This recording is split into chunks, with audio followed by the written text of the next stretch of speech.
Welcome to the Racing Nuggets podcast. I'm PJ Noodleman, and tonight our guest is John Close. Welcome to the show, John. Thanks for having me, PJ. I'm a big fan. I watch them regularly. I actually tuned up for today by watching some of the old episodes, and I got to tell you, by far, the one that's my favorite is with Toby. Oh, I figured you would say Rich Bickle. Oh, hell no. I mean, I just love Toby's stories. I have shared experience in so many of the things he talked about. You know, I particularly like the one where the race car falls off of the trailer, because I can vividly remember as a 6-7-year-old riding in the back of our 58 Oldsmobile. And that's when we towed stock cars with a tow bar. And all of a sudden I looked over to the left and the stock car was passing us. So, you know, I mean, it's stories like that, and unfortunately closing the bar at sunup to go racing the next. I lived all of those. So we're kindred spirits. I laughed out loud several times today watching that one. Well, that's awesome. I do want to let some people know. I mean, most people probably do know you, but maybe there are some who don't. I know you don't live in the Wisconsin area any longer, but you went to school at University of Wisconsin-Oshkosh. You got a degree in radio and TV, and you ended up becoming a writer, and we'll dive into that a little bit more later. But you actually grew up around racing. Your dad was a racer, right? Yeah, Dad came out of, like a lot of guys that came out of World War II, he was looking for something to do, for excitement. And at that time, in the late 40s, they had a roadster division.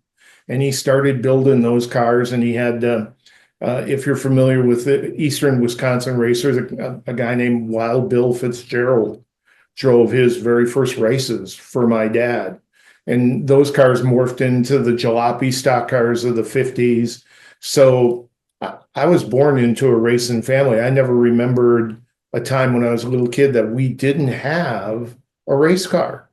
And so it was, Leo Speedway in Oshkosh, Brown County Fairgrounds, Chilton, Plymouth, 141 when it opened up, the old Apple Creek tracks. We ran those all the time until my dad got a job with Chrysler Corporation in 1960. We wound up getting out of the racing business because he was an executive for Chrysler, and we moved to Illinois. But then it kind of changed because racing is stupid with all the factory guys there. But back then, nobody wanted to go. Well, Dad, he'd raise his hand every time. I want to go. So he would be the factory guy at the Milwaukee Mile in the 60s for all the USAC stock car races. And of course, all the big USAC stars always raced those as well. So we always had a hand in it. Later on, through a business association, we got to be really good friends with Willie Gaden and his family. So I was always around it. And when I went to get my first job as a writer, at the Capital Times in Madison, they asked me what sport I knew best. And I said, well, best, auto racing. And the guy looked at me and he said, damn it, John, that's great. We got people calling about that stuff all the time. We don't have anybody here who knows anything about it. We don't have anybody who wants to know anything about it. You're hired. And awesome. So in 1985, I started writing for the Cap Times and covering 70 races a year around Wisconsin until that's awesome. Until 94 when I moved down here. So you were around racing, you covered racing. Did you ever race? My claim to fame is when I got the job at the Capital Times, Dick Moore, the promoter at the old Columbus 151 Speedway, asked me that very question. I said, no. So he gave me a car in the Enduro at, the 131 cars. And he puts me in this big ass 72 Plymouth right in the middle of the front row. And it was a standing start. They dropped the flag. I beat the first guy to the turn. I come off of turn 2. The whole back half of the field hasn't even moved yet. There's 131 cars on a quarter mile. So I wound up finishing 12th. Got a trophy and $25 that we immediately spent at the beer stand later on. So that is my one claim to fame as a racer. I still have the trophy here in the room. So That's awesome. yeah, good times. So you also have written some books too, quite popular books at that in auto racing. Well, I've been so fortunate, and I think anybody who's had success in auto racing feels this way. You get surrounded by people that are just amazing folks who help you along the way. And one of those people was a fellow named Glenn Grissom. He was the editor of Stock Car Racing magazine.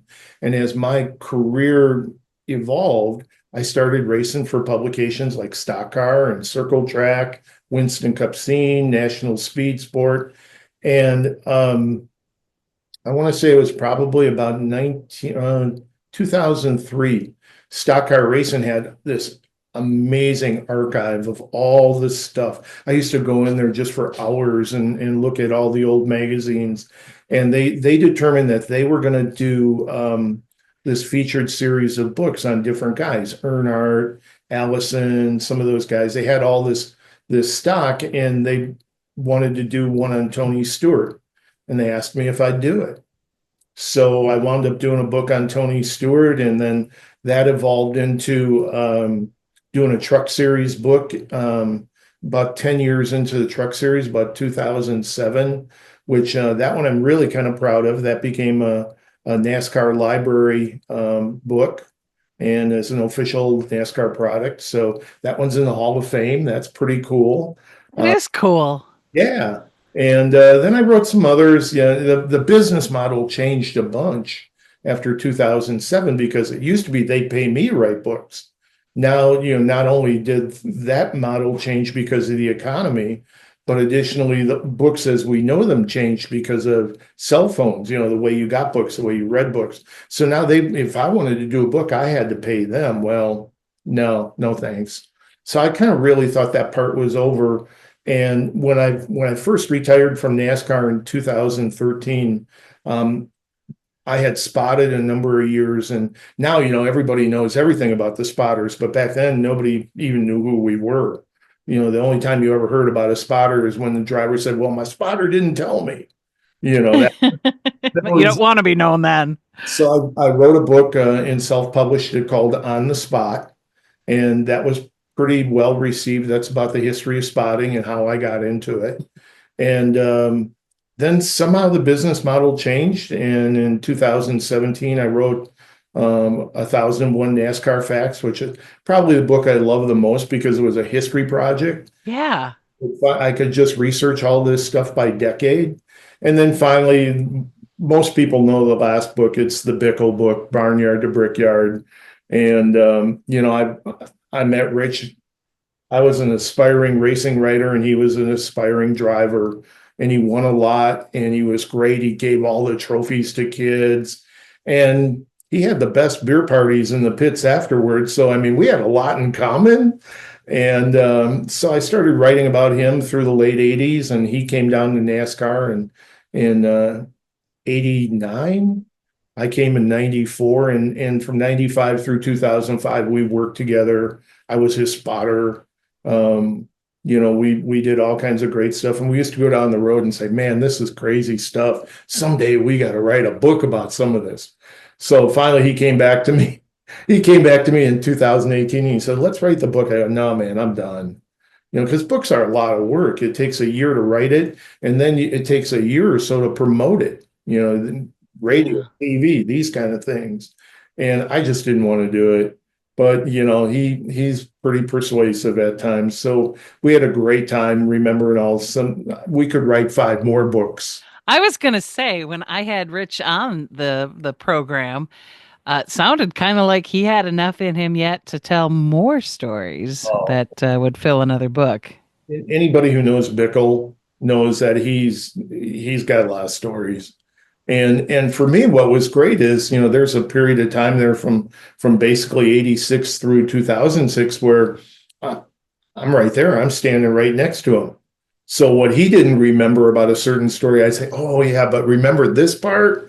And it just kept on evolving. And he tells me all the time, "Yeah, we should write another one." But, you know, um, I think you should too. Oh man, no, it was really great and fun in the day, and I'm so thankful that I had those opportunities. Books was just one of them. I mentioned the spotter deal. I that changed my life.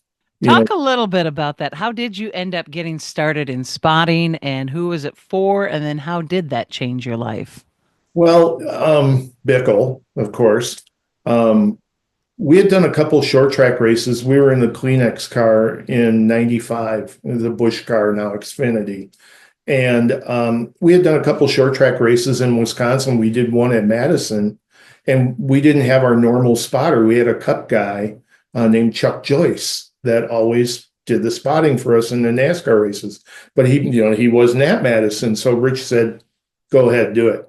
I said, "Rich, I've never spotted before." He said, You've been around it your whole life. You know all about racing. Just go up and do it." So we went to Madison and we won. And it's like, hey, this spotter shit's great. This is really good. So I spotted a couple of others. And then at the end of the year, Chuck couldn't be there because it was the very first race at Homestead, Miami. And it was a standalone Busch race. Chuck wasn't there. And I did my first NASCAR race and I was hooked. I mean, it's all the years of being on the sidelines and writing about it and being around it and being in it was great. But you go from being an observer to a participant, and that changed everything. So the following year, we went to the Petty truck team, and Mark Petty, Richard's nephew, Maurice Petty's son, was the spotter. And in all candor, he wasn't very good at it. And we had a hell of a wreck at the Fairgrounds Speedway in Nashville. And afterward, here I am. I'm the team manager publicist, and Rich and Mark are in the trailer and they want to beat the crap out of each other. You suck, you suck, no, you suck. I'm never spotting for you again. I never want you to spot again. So Mark storms out and Rich looked at me and he said, "You're the spotter next week." And so we went to Watkins Glen and I worked with somebody else. We finished fifth. And that was in 1996. And I did it not full time, but 150 some NASCAR races and 200 plus short track races, including winning the Derby with Bickle with the fifth one and winning the Nationals with him, which was incredibly satisfying. Whenever we'd come home, if we win, that was just great. Yeah. But in 2008, I noticed already in 2007, I was having some eyesight problems. And this is after doing it for 13 seasons. And I had to make a decision. I could have been really selfish and said, "I love this. It's the most exciting, amazing thing I've ever done." But you've got all these people. First and foremost, you're responsible for the safety of that driver out there. And secondly, there's all these people that bust their butts on the race team. And their families are dependent on how well that vehicle does. And, in good conscience, I couldn't go up there knowing that I couldn't be 100%. I owed it to them. I owed it to Rich. I owed it to everybody I was spotting at that time. 2007, I was full-time with Terry Cook in the trucks. 2008, I did it's never ever limited. It's a select event program. That's a PR lesson for all you. Never run, and nothing is limited in racing. It's select event. I was doing a select event deal with Donnie Leah, the modified champion. We won at Mansfield. It was the first time a rookie had won in the truck series since Kurt Busch had done it. And I thought, Wow. I'm not 100% go out on top, go out on a winning note, but I spot every race. Where if I'm at the track or if I'm sitting on the couch, I spot. It scares the hell out of me. When you're doing it, I was never ever nervous once, but now I see these in cars and they're just like right. It's like, oh my god, no, because you can see the wrecks coming. Oh, yeah. Mhm. Things are so different now. And I don't want to make it sound like nothing is good these days because there is some good. So I'm going to ask you that question. What do you miss about the old school racing, and what do you like about the new era? Well, those are really pretty simple questions to answer. The first one is, of course, it's always the people, regardless of what area, and the camaraderie of the people in the garage area and the good time you have with them. But when we all raced, there was a degree of respect, a large degree of respect. And if my dad always taught me, if you can't pass a guy clean, then you run second that day, you know. So the difference between then and now, that's a big thing. It doesn't seem like there's the degree of respect. I'm not going to go into why that is, whether it's young versus old, or the kids don't work on the cars, whatever. I just think, I'll say it straight up. It really pisses me off when somebody drives through somebody and goes on to win the race, and then they get out of the car and they say, I had to do it for my guys. They deserve to win. Well, what about those guys that just busted your ass all day long and were better than you? And then you shove them. Didn't they deserve to win? They Yeah. probably deserved to win more than you did because they were beating you. So I was at Martinsville a couple of weeks ago for the Oh, Xfinity race, and it was painful. It was yeah. painful.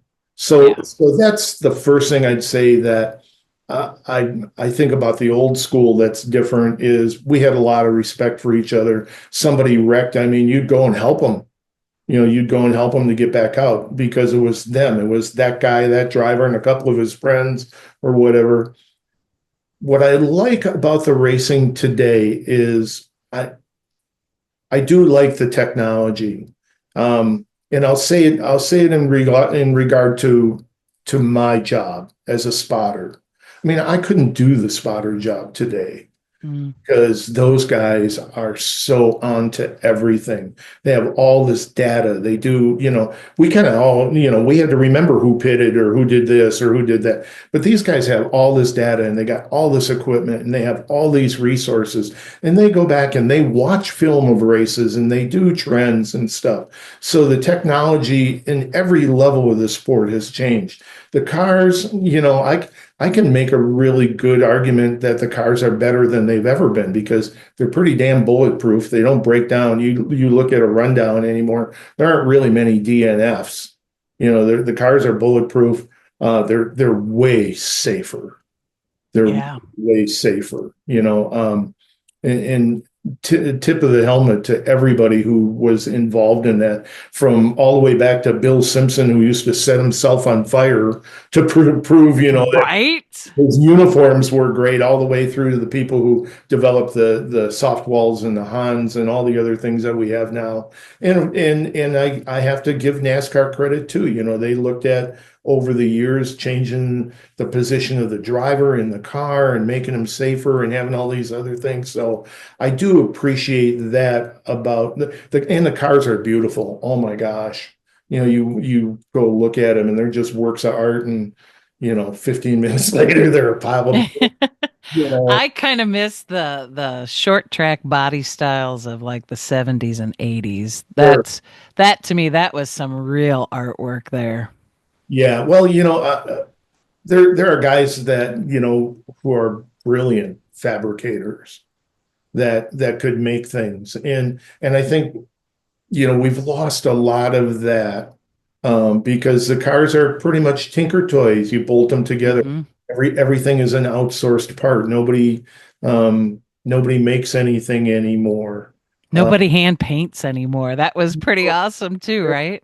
yeah, I just saw a television program earlier today about hand lettering. It was an old car show, and somebody hand lettered it, and it was just fantastic. I mean, to see guys do that. It's but like times change. Yep. And one of the things my dad always used to tell me is that, the only thing that you can count on is things will change. And so, don't get mad about it. Don't, be an agent to change, foster change, facilitate change. Because if you don't, things are going to change anyway, and you might get left behind. So, as a writer, for instance, a lot of my contemporaries, when the internet happened, they fell away. Mm. They didn't embrace the new technology. I was lucky enough that this is a great story. I got fired at Petty's. Okay. Rich was going to go to Daryl's and drive that truck. Richard came into my office, sat right across from me, told me what a great job I did, and that they wanted me to come back. Jimmy Hensley was going to be the driver. Jimmy was a great guy. I loved him. I was really excited to work with him. I was also really excited because I just bought a brand new house in Charlotte like a month before. And, there was no place at Daryl's for me. And in fact, I almost had to, it's probably all this stuff with Daryl's probably my fault because I begged Rich to go do that deal. Because Bobby Hamilton, who got us into the Petty deal, he was there in the Cup car. There wasn't going to be a Cup opportunity, and Daryl was promising Rich the moon. And at one point, Rich said, "Well, yeah, but you can't go along." And I said, "The hell with me. You need to take this opportunity." So he went. Richard's going to keep me. Everything's fine. We go to the final race of the season at Vegas. We get back, and Mike Cheek was the crew chief. I get called down to the office, and Richard's in the crew chief office sitting at his desk. Mike's sitting over here, and I sit down, and Richard looked at the two of us and he goes, "Boys, there ain't no other way to put this other than we're going in a different direction and you ain't part of it." Okay. Wow.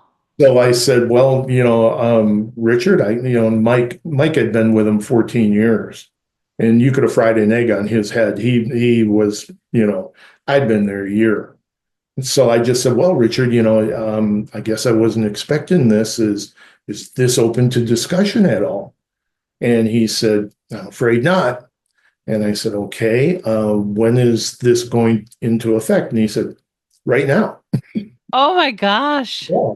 And as it turns out, I found out later on that there was some stuff going on behind the scenes. One of the things about being in NASCAR is I got fired a lot. You always do. Sponsors go away, drivers go away, whatever. You lose, but you reinvent yourself. Well, I wound up saying, "Okay, great." At that point, I could have argued, but it's Richard Petty. It's nice to have him in your corner.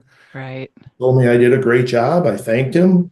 I went up, I got my stuff, and on the way home, I called Glenn Grissom from Stock Car because I could always rely on him. If I needed work, I could always fall back on the writing thing. And I called him up and I said, "Hey, can I write some stuff for Stock Car?" I wasn't even home yet.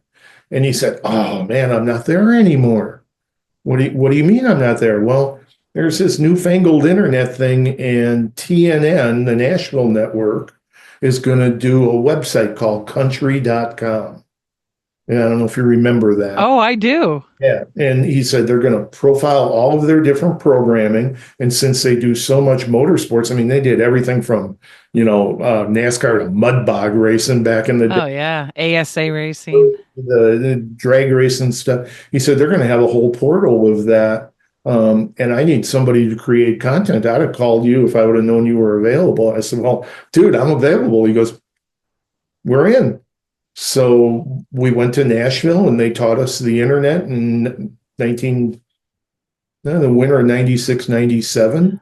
And so I got in on the front end of the internet, which again was just another change. So many of my contemporaries, didn't have that opportunity, or, old school guys who I know and love that, idolized as iconic NASCAR and motorsports writers. They were old school. They weren't going to change. And so Wow. they fell off. So sometimes it's being in the wrong place, like getting fired, but you constantly reinvent yourself and you have to be supremely confident in your abilities. In racing in general, you have a lot of type A people, but you get to NASCAR, you're in Cup, Xfinity, Truck. That's the bigs. That's like being on the Brewers or the Packers or whatever. It's the pinnacle, and everybody there is good, and everybody there is wide open, digging all the time. And now, you asked me one of the things that's different. Back in the day, we could make a mistake, and now you make a mistake, man, you're gone. There's somebody else there right away. Yeah. But yeah, You, it was just you're constantly reinventing yourself, taking your experiences and advancing your career that way. But I always seemed to rebound, had a lot of different jobs. I think your positive attitude has a lot to do with that too, right? Well, it is, the biggest, I don't care what business it is, everything is people driven. Heck yeah. It is. And a good example, Matt Klug was an intern at the Milwaukee Mile. And he was assigned to us, whenever we'd come to Wisconsin, Rich was so popular and we'd do all kinds of different radio shows and appearances. And so he was an intern at the Milwaukee Mile. And I could just tell he was super bright, super driven, loved auto racing. And I told him, I said, if I have an opportunity to get you down there, would you move south? Well, hell yeah. So that winter, I got a job managing a firm that we had 7 accounts. We had 4 truck teams and 3 Xfinity teams that we did PR for. And I managed all of that. We had an account exec. And I called Matt up on Christmas Day and said, how would you like to be the PR person for the number 2 Team ASE truck? And yeah, for sure. I think, gosh, I don't even remember it might have been Leffler. Mm. Leffler. Jason Leffler. But Matt came down, and the first thing I told him as we walked through the garage area is you meet every person you can, you know, make an impression, be positive, because ultimately you're going to get fired. You're going to need a different situation. And if you can go to somebody and say, hey, man, I'm available, somebody, if they don't know somebody, that they have something, they might know somebody who does. Mm-hmm. You're constantly networking, you're constantly staying upbeat. And I think in a lot of ways, that's kind of the nature of racing. You get your ass kicked every week. Only one winner out of how many cars? Right. I mean, and that was really hard. When I go with Rich to do short track races, I don't want to sound arrogant because there's so many really great Wisconsin drivers, but whenever we walked in the gate, I thought everybody else was racing for second place. And You gotta have that you have to mentality. do that. But then later in my career, I've got guys like Bobby Dotter calling me saying, "Man, I got this kid in my truck. It's a rent-a-ride. He's got no experience. It's his first start. I need somebody to driver coach him and take care of him and get him as many quality laps as you possibly can." And so now the mindset and the mission is completely different because now you're like, okay, 15th and on the lead lap is amazing. 15th and 2 laps down is amazing. If you put it on the trailer straight, it's amazing. Because the thing, the thing that you say the most to them all night long is lead lap car in your mirror. Yeah. Get the hell out of the way. Stay out of the way. But so it's always different, but you got to stay positive. You got to find something positive in everything because and one of the things I learned from Rich in the NASCAR deal, you got to let it go right away. Mm. You got to let it go. You can't wear it for Monday, Tuesday, Wednesday because you got to, everything out the windshield. If you got Did you have to tell him that, or did he tell you that? told me that. That's amazing. Yeah, that was his racing experience saying you got to let it go. You can't wear it. We had a race at Bakersfield in the Petty truck, and we just laid back and laid back. Rich was the master at saving tires at places like that. And it was, just let me know. So, throughout the race, it's leader, start, finish now. So he would know, I'm just going to run this pace and stay on the lead lap. Let me know when it's 30 to go. And let him know, man, we blew by Skinner, we blew by Hornaday. We go to the outside to pass Sprague for the lead with 6-7 to go. And Sprague and Rich never got along because Rich used to go down the Concord and pretty much kick his ass there. And Sprague never liked that. Well, he just dumped us. He drove over us so hard, he drove right up into the A post. The tire was in the window. Well, Wow. afterward, man, that was going to be the first win for Petty since he won. Bobby Hamilton won a couple weeks later in the Cup car to do that, but we were going to get the first win for Petty. It was going to be a big win for Dodge. There was so much attached to it. Man, I couldn't let it go. I was distraught. I went back to the hotel and just sat on the balcony, and I'm not going to say I cried, but I did. I mean, I Mm. was devastated. And he came back to me and he said, "Listen, you can't do that. We got a race next week. It's everything out the windshield. We got to do that." We Mm. learned a lot from each other. I learned Yeah. about racing from him, and he learned a lot about PR from me. And I kept him out of jail a bunch. And I think you already came up with the title for the second Bickle book, Everything Out the Windshield. yeah, yeah, yeah. He was, he's an amazing driver. And I can say that because, I did spot Jimmy Spencer and I did spot Bobby Hamilton and a lot of other really good guys when Rich was no longer around. He just had a feel for the car and could tell he knew the car so well. He Hmm. crew chief, everything that he needed to know. He crew chiefed from the seat of the car. And most crew chiefs were willing to let him do it because we almost always got better. Um, he had some opportunities. Daryl really did bone him. If you read the book, I mean, Daryl really did bone him because, Daryl just wouldn't let his ego get out of the way. He thought he could go on forever, and it just doesn't work that way. And he had promised Rich a bunch of stuff. And when Rich called him out on it, and let's face it, Rich is not always really subtle. That's one of the reasons people love him. Is that a good way of putting it? Yeah. Yeah.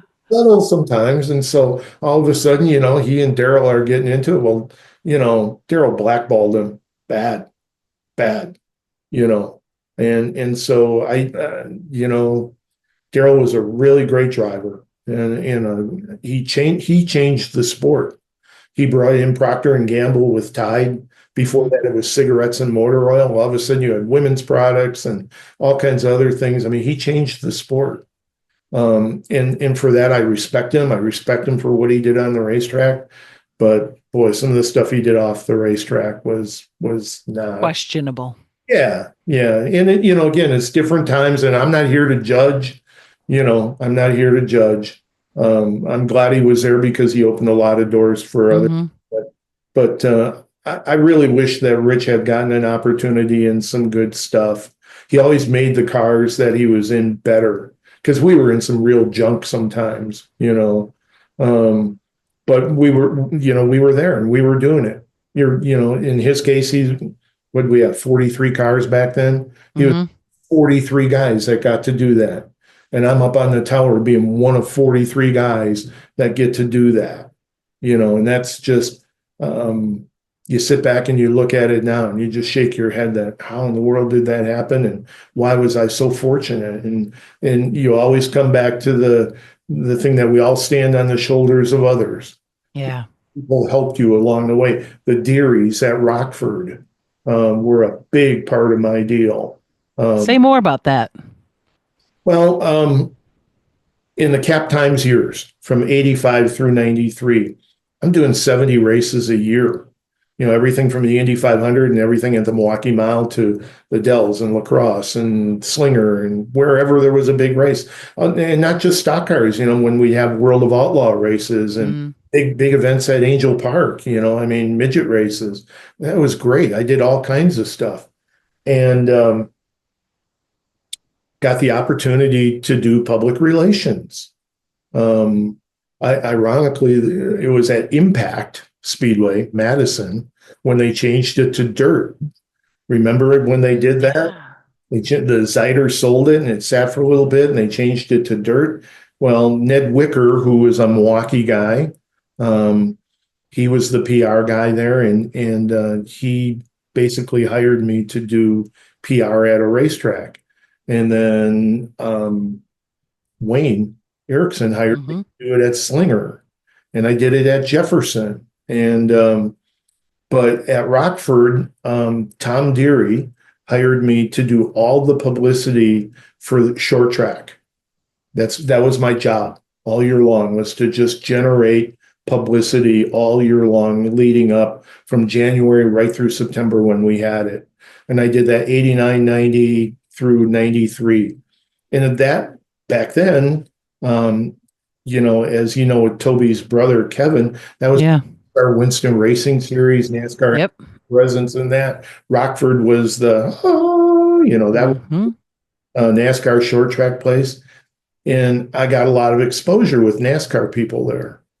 And we were at the banquet in 93, and a fellow named Dennis Huth, Oh who yeah. was NASCAR's short track racing guru, who went on to be the first guy to lead the truck series. He was at that banquet, and we were sitting there, and he said, "John, have you ever thought about working in NASCAR?" And I said, "Guys like me don't get those jobs." And he said, "Well, you'd be surprised. You'd be surprised."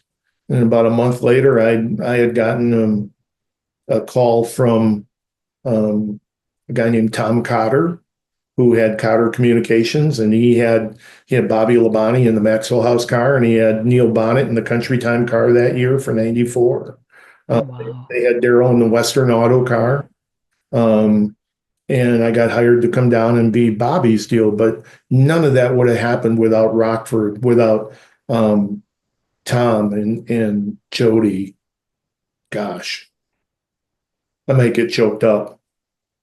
They were, all of the Dearies. And that was the greatest education that you could have in racetrack promotion, management, that kind of stuff. I mean, that was master class stuff.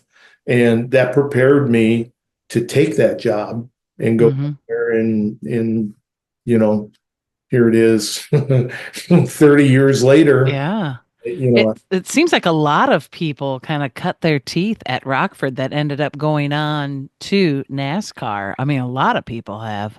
yeah, I tell people all the time how proud I am to have come out of the Wisconsin, Northern Illinois short track scene because it's really highly thought of. It's really revered. And so first of all, I'm extremely proud to be a product of that. But more importantly, I tell people all the time that if you can make it there, you can make it in NASCAR because the competition, and I'm not just talking about on track stuff, the number of drivers, yeah, okay, I get that. But the number of people who come down as crew people, who come down as media people, I mentioned Matt Klug, people who are involved in the sport on multiple levels, who cut their teeth in, Midwest short track racing, they're everywhere. They're everywhere. Yeah. And if you're a racer right now in Wisconsin and you have dreams or aspirations of someday making it to whatever level, whether it's NASCAR or IndyCar or sports car, there seems to be such a big crossover now. You got guys like Josh Bilicki, who's a sporty car racer, who's in NASCAR. But, Wisconsin racing is the greatest. And we have a pretty good time too. That's for sure. That's for sure. If you could have one story as kind of a turning point, a pinnacle, something that is just an indelible representation of your career, and I know you've already shared a lot of stories, but is there one in particular that just really stands out as, you know what, that's going to be one forever that will people always will think that about me with that was something that was just really something special that kind of gave you your name. Um, yeah, okay. I'll tell this one. So I get hired to do the Maxwell House car. This call comes in January of 1994. And I've got 10 days to get there. You can have this job if you can be here in 10 days. Okay. So I threw caution to the wind. You know, uh, my dad always used to say, always believe in yourself and never be afraid to take a chance. And if you take a chance and you get knocked on your ass, remember that you always believe in yourself. So I took it and I came down. I got to Charlotte on a Monday. I got introduced a little bit. Tuesday, I got taken out to lunch with a bunch of media members. Wednesday, I learned my computer in the van driving to Daytona. Thursday, we used to have the Busch Clash drawn for the pole and stuff. So I had to be there with Labonte. That was the first time I met him.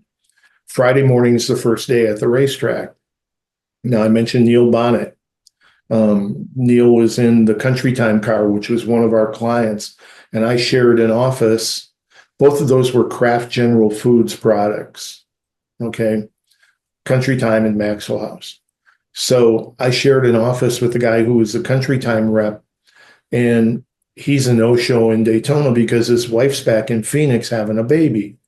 Ooh. So they come over to me and they say, listen, we know that you're new on the job, but we have this synergy. They're Kraft General Foods products. We'd like you to kind of look out for Neil today. I said, great. He was one of the few people I knew in the garage area. I was one of the original board members, along with Jimmy Trado and a bunch of other people in Russ Lake's Wisconsin Motorsports Charities. And every year we'd have a person come in to be the honorary chairperson. Neil came one year. I got to know him. I also knew him from Slinger, and those. He was great. He was one of the few guys I knew. So I went over and I said, hey, Neil, Sands isn't going to be here today. I get to take care of you. And all he wanted to talk about was, oh, close, you got a job. That's so great. He was so happy for me. So I go, practice is going to start. I go walking back to the pit area. Here comes Neil in the bright pink Country Time car. We're right by the old pumps. He kind of swerves at me and waves a little bit, off he went. By the time I got back to the media center, the track's already red. And somebody says, who's working with Bonnet today? I said, well, I am. Go to the infield care center. He crashed. That's the protocol. If you're a PR person, it's just like the driver gets in the ambulance and has to go. I don't care where you are on the property. If your driver's going to the infield care center, you're busting ass to the infield care center. You're there. So I get there and they say, he's not here. They've already taken him to Halifax. Wow. So me and another guy from Cotter, we get in the car and we bust over to Halifax. And the reality is that, he was gravely injured. And they didn't want to tell anybody because his wife, Susan, this is before cell phones and stuff, she was actually driving from Alabama to Daytona. So they got the state police out looking for her. They didn't want her to hear it on the radio, that kind of stuff. In the meantime, the hospital's just practice is over and people are pouring in Earnhardt, Chocolate Myers, all of his buds. Neil was one of the most loved people in the garage area. And I'm just told, listen, the protocol here is you don't say anything. It's up to NASCAR and the medical people now. Okay, fine. Well, about 1:00, they had finally gotten a hold of Susan. They came out and they made the announcement that Neil had passed. So it was staggering. It really was. He was so well liked. So now flash forward, racing goes on. There's more practices. Sunday is the Busch Clash. And Sunday after the Busch Clash, they were having a memorial service for Neil. He's going to be buried the next day in Alabama on Monday. And they're having a memorial service and they asked me to usher. So here I am, this is PJ, this is my 5th, 6th, 7th day on the job. Nobody knows me. I'm fresh fish. There's not a half a dozen people in the garage area that know me. But after that day, everybody knew me. Everybody in the span of a week. Wow. And sometimes I get a little melancholy to think that, somebody died and that, my God, and I miss Neil dearly. There isn't a year that goes by, it's 31 years already when I get to February 12th and I don't think of him. There's a picture of us over here on the wall in this room, my wife and Neil and I from that banquet. I knew the only other person I knew going down there was Benny Parsons. Benny had had been the honorary chairperson of that banquet as well. And when we got back after Daytona, Benny comes into my office and he said, "How long are you going to be here before Gail and Sam move down?" I said, "We haven't sold our house. We haven't done anything. It's going to be months." "Well, you need to come with me. You need to come and live at my house." I said, "Well, Benny, that's really nice, but they got me in a Hampton Inn here. I just need to get my feet on the ground." So, of course, then the following weekend, we go to Rockingham. And, that was always traditionally the race after Daytona. And Benny's like, "Hey, you coming to live with me?" Benny, one of the best people in the world ever. And I said, "Benny, listen, all due respect, if I went home and I told Gail that I was going to bring somebody into our house for maybe 2 or 3 months and I don't know them, I don't know, I really appreciate it, but I can't do it." 2 days after the Rockingham race, Benny and Terry Parsons, his wife, come into my office and she goes, "Hi, I'm Terry Parsons. I thought you were coming to live with us." So now for the first 3 months I'm down there, I get this notoriety because of Neil's deal. Now I'm living in Benny's house, sitting there watching movies, eating popcorn next to the 73 championship trophy with the greatest guy and who's introducing me to everybody. So, yeah, that's probably the one thing that I'll always remember, um, was just how insane that all was and how it all came together and how it, in a very short time, integrated me into that world. Mm-hmm. And it's one of the things that throughout my career, I always really tried to repay that kindness to other people. Just like, Rich waxes poetic about Richard Leroy, about Trickle, and how he just mentored him and taught him and showed him the right way to do stuff. Until one time he told him that, "Hey, you're getting pretty good and starting to beat me. Maybe I shouldn't help you that much." But, but to that end, Benny was that kind of guy for me. He mentored me, he helped me. He showed me the right way to do stuff in NASCAR. And I always felt like I needed to pass that on. And so, over the years, I've volunteered for stuff, been involved in a lot of stuff, mentored young people when I can. I still do. I still mentor people at UW-O at Oshkosh. I've got a student there right now that is fantastic, who loves auto racing, that I'm trying to find him a spot somewhere. But it's been an amazing, amazing ride, millions of memories. My dad, I went with him and paid $5 to drag a 1937 Chevy out of a junkyard, towed it home with a chain, made it into a stock car. It was fun for him. I don't think he would have ever remotely envisioned that, that you could have a career in stock car racing, that you could provide for your family, do the kind of things that my wife Gail and I, now that we're retired, I'm retired, she's going to retire this year. We travel a bunch. We go to Europe, we go to Caribbean, probably go down to Costa Rica and see Bickle. We've been there, but none of those things would have ever happened without auto racing. So I'm eternally grateful for that.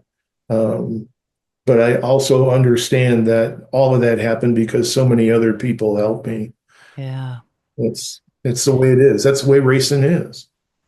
Your dad obviously played a really good role with giving you a good foundation for how to approach life. Is he was he able to actually see all that you accomplished in his life? If you want, if you want me to say what probably the worst thing about it all is he never saw it. Uh, I graduated from Oshkosh in the spring of 1976, and in October I had a practice marriage. Okay, I did too. I got married in September, out of college, and a month later, at age 56, Dad had a massive stroke and died within 10 hours. Wow. I was only, I was 24. It it really it really affected me for, I call it my decade of doom. You Mm, know, I didn't get that Capital Times job until 1985 because from 76 through 84, I struggled. You know, my my practice marriage wasn't working out. Um, my best friend, my biggest advisor, my biggest confidant was gone. I didn't have anybody to turn to kind of right the ship. I was so devastated. I got hurt pretty bad in an accident where for a year and a half I was as close to crippled as I ever want to be. I had metal plates and screws put in my back, wow. walked with a walker. It was just a really hard time. And fortunately, I finally got to the point where I was like, okay, I've had it. I got to get away. So in 1980, I moved. I just took what little I had left and loaded it in a van, and I went to Houston, Texas, to get a job there because I knew one person there who said that there was work there. The economy in Wisconsin sucked then. Mm. I was actually selling stereos at Crazy TV Lenny's. Oh, geez. Yeah, yeah. But I had met my wife Gail before I left, and I went to Houston, and that's when I had the accident. And came back, and I had somebody. I had a partner again. I had somebody who would kind of keep me squared up, and just happened to get an interview at the Cap Times, and life has been completely different ever since. So that's my story. I'm sticking to it. It's a great story, John. It's a great story of overcoming and keeping the faith Yeah. and really leaning on that foundation that your dad laid for you, and you managed to surround yourself with people who subscribe to that same foundation. Yep. Dad was a really great guy, and I'll leave you with this story about Dad. Okay, so back in the day, remember how they used to have for you'd go to a race at the pier or someplace like that, there'd be 100 coops. There wasn't like five divisions, it was one division. And there'd be all these cars there, and Dad's was always pretty good. We won a good bit. Well, remember they always used to have a case of beer for the first rollover. Yeah. Dad liked beer. So we started so he started bringing a second car to the racetrack. And there was a Manitowoc policeman named Mark Rustbolt who had taken all these driving courses and stuff. He could roll over a car, wouldn't even dent it. So they started taking this car, and they'd get the regular race car out there and they get it in the show. And then his nickname was Madman Rustbolt. And Dad would go, Madman, go get us the beer. So he'd take the car out and he'd dump it over, and we'd get a free case of beer. And that went on for a couple months at a couple different racetracks before they got wise and said, don't bring that back anymore. You That's know, funny. so my dad he was just a regular guy. He was just a regular guy, but he was depression smart. He grew up in the Depression, and he was depression smart, and he understood the value of hard work and treating people right. Um, and his chosen field of excellence was automotive. He went on to be a factory technical representative for Chrysler, um, after owning a Phillips 66 gas station and building race cars. Wow. I had this whole right in front of me, this great example of how hard work and perseverance and passion, um, you know, you weren't always the smartest guy in the room, but nobody was going to outwork you, you know. And so, with that as a base, and again, with the help of just so many people and great, And being a people person too. well, you have to be, Hmm. back to what we talked about earlier, that you just have to be a people person, because ultimately those are the things that open the doors for you. You know, it's probably not the right way, I but don't know. I think it is. for the best way, but it is the way. It absolutely is. And again, I'm not a Bible thumper, but I believe in God. And I feel like God puts people in your path for reasons. And a lot of that is for your own growth. And even just your story, John, it just sounds like there have been a lot of God winks in your life of Mhm. people coming into your life at the right times that helped to open up those doors and made you the guy you are. and helped you touch other lives to help make other people better too. And I think that's what God wants us to do. Well, I think so. I mean, we we live in a world where everybody is so isolated these days. Um, the kids growing up, when we were kids, we socialized, we went out and Yep. we played. Um, I think there's I want to say this right because I don't want to offend anybody. I just don't think that we're not as social as people. And ultimately, I think one of the things is we're not as civil as we, Mm, you know, um, yeah, we'd argue and back in the day, hell, we'd fight. I'm not saying that's changed, but now it's like, okay, well, you don't think what I think, so you're bad. Well, that's not the way it is. Um, you there's know, always got to be some middle ground. there has to be, it's you have to compromise. There are no absolutes. There's a lot of gray area. A lot of people will say, well, who do you think the greatest driver is? There isn't one. There's guys who are the greatest driver or the greatest baseball player or the greatest football player of their era. Mm, Okay. But there's no greatest overall because things change so much. Look at NASCAR, racing in general. I mean, guys couldn't do what Trickle did. They couldn't no. do it. They couldn't race 70, 80 times. Tommy Refner, Marv Marzofka, those guys, I mean, they couldn't do that. They won't do it. They won't do it. It's a different world. Yeah, but it's okay. It's okay. Yeah. The thing is that just have to understand that things change and you have to see what the other person is trying to accomplish.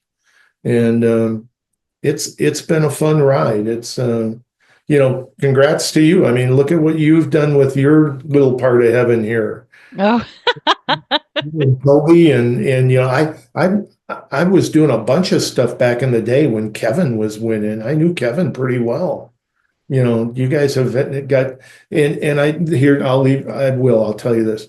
People say, well, gosh, you're so fortunate to have done that. I tell people all the time, if I had never ever left Wisconsin, never ever left Wisconsin, and it was still those 50, 60 races a year with all the great people that we had a group that used to hang, they were all the same people. You didn't see them at every race, but they were all the same people. You had great photographers like Russ Lake and Al Fortner and Al Graff and Dave Drews and all those guys. And then you had the Jimmy Trados and the Dennis Krauses from the radio end and Mark Thiessen and Paul Godey and myself and Coleman joined that group. I have to tell you, I think the world of Dave Coleman. I have so much respect for him. I don't know as though there's a more important person in Wisconsin auto racing than him. He yeah. everybody excited. He keeps everybody informed. He's got it. He's got the bug. The number of times I'd see him at NASCAR races or whatever after I moved on, and he paid his own way to do that. Yeah. Yeah. Everybody paid his own way. I mean, and I did that too. I worked for free a lot to get opportunities or to just make sure that, I just, there's so many great people that you surround yourself with over the years. And if I just stayed part of that group, I'd have been the happiest guy in the world. It I just, think you're really one of the kings of adaptability, though. I'm a chameleon. It's good. It's a good quality to be able to adapt and move with the change and kind of, if not be able to find a place, you're able to create that for yourself. You do, and I'll say this as well. Don't wait for anybody to ever give you a job. Don't, because it's not going to happen. The example I gave of the petty thing. I got fired and 2 hours later I had another job because I got out and I dug right away. Yep. Picked up the phone, I called. You have to constantly, and a lot of the jobs I got, I'd go in and I'd say, yeah, I see you got this going on. I've done this, and this. Oh, yeah, we can use all that, but we've got this component over here that we see that you haven't done that. Well, that's where you're confident in yourself. And you say, well, I'm pretty sure I can learn how to do that. Or in my case, I had such a great college experience at UW-O where I did all kinds of radio and TV things as well. That I could say, well, I can produce video. I haven't done it professionally, but I did it in college, and so you constantly recreate yourself. You take Yeah. from every situation that you learned and you build and you build and you build and you build. And pretty soon in my case, they'd say, well, what have you done lately? And I'd slide a book across the desk. That was always a pretty impressive calling, you I know. love it. But yeah, I mean, you just go out, that's what racing's all about. Being aggressive, being aggressive, you have to go for it. And adapt. Yep, for sure. No And doubt. adapt. Well, John, I appreciate you coming on. What a lot of great stories you have. Many of the people that you spoke about have already been on the Racing Nuggets podcast. So this kind of adds a little extra color to some of those characters as well. Well, I'm really honored to be on the show. Like I said, I'm a big fan. I watch it regularly. I saw Coleman on there a while back. I saw Big Todd Bailing, he was on. It's great to see contemporaries of mine who were kind of on the media side. Um, Not that they were ever, not that Todd was ever in the shadows, but we're not front and center. We're not front and center. It's Mhm. guys on the racetrack and the people who are doing the work. But we're part of that machine too. So to have the opportunity to come on and join them as guests on your show is great. Love it. Wait for it. Subscribe everybody. Hit that subscribe button. Thank you, John. Yeah. Yeah, you definitely want to do that because this is today. Podcasts and having the ability to do the video and exchange this information this is the media of today. And it's great that there are people out there like you who are doing this kind of stuff. Makes everybody much more informed and it's pretty damn entertaining too. Well, you have been very entertaining, John. Thanks so much for joining me. Thank you. Hi to everybody in Wisconsin. Miss y'all. Hoping to see some of you. There's going to be an event for Bickle at Jefferson on July 19th. That's where he started his career. He stole a car. That's the barnyard to brickyard story. He stole a car out of a barn and he ran his first race at Jefferson. Well, they're going to have a night for him on July 19th. It's a super late model program, twin 75 laps. He's Are you not, coming back? I'm going to come back. Yeah. Nice. Yeah. He's not going to race. It's all about him that night. So there'll be a bunch of other folks that'll put on a great show. They have a couple of other divisions that they'll have that night. So, if it's anything to do with Bickle, it's going to be a good time. How could I not miss that? Right. For Right. sure. Well, Well, John, thank you again and good plug for that event. Thank you for doing that. no worries. I don't think it's even announced yet, so I hope I didn't get in trouble. I love that you're breaking news here. Thanks, everybody.